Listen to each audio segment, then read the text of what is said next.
Markings on the lens iris enumerate the size of the aperture. These markings can be easily identified because they use numbers common to all lenses: 1.4, 2, 2.8, 4, 5.6, 8, 11, 16, 22, and 32. When referring to these numbers, it's common to talk about them as f and then the number. So 2.8 becomes f2.8, and 5.6 becomes f5.6.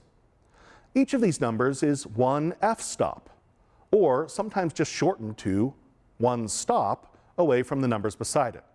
So f2.8 is one f-stop away from f2 on the left and f4 on the right. Each f-stop represents either doubling or cutting in half, depending on whether we are opening or closing the iris, the amount of light reaching the imaging sensor. So f8 allows twice as much light to reach the sensor as f11, and half as much light as f5.6.